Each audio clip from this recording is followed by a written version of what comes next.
Centenars de persones han posat el seu granet de sorra en la regeneració d'un dels pulmons verds de Badalona, la Serralada de Marina.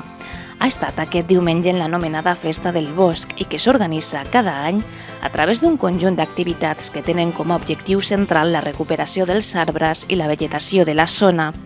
Així ens ho han explicat els tècnics de l'àrea de Medi Ambient de l'Ajuntament de Badalona situats a la zona per rebre a les famílies. Cada any per aquestes dates es fa la Festa del Bosc i consisteix en plantar, en que la gent vingui a plantar i aprendre una mica la natura, coses de la natura. Es tracta d'una activitat enmarcada en el programa Badalona Recupera el Bosc i amb la qual, a poc, es comencen a veure arbres i arbustos que creixen de nou en espais que havien estat malmesos pels incendis. Com que els arbres d'aquest any es troben ben consolidats, segons l'Ajuntament, enguany s'ha optat per vegetació arbustiva per tal de completar la cobertura vegetal de la Serralada de Marina.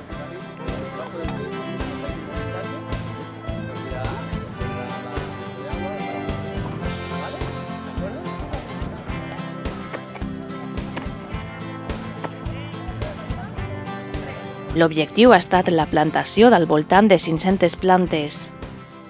Diverses espècies, tenim el romaní, tenim els caps d'ase, que és una lavanda, tenim l'aladern, que és aquella que hi ha allà baix, i tenim el llentiscle. Enguany a aquesta zona plantarem unes 300 unitats d'aquesta arbustiva.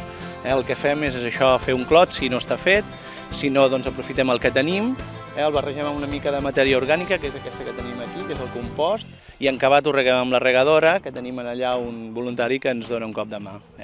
A més, les famílies han aprofitat per gaudir de les activitats lúdiques i de sensibilització ambiental organitzades al voltant del berenador de Can Ruti.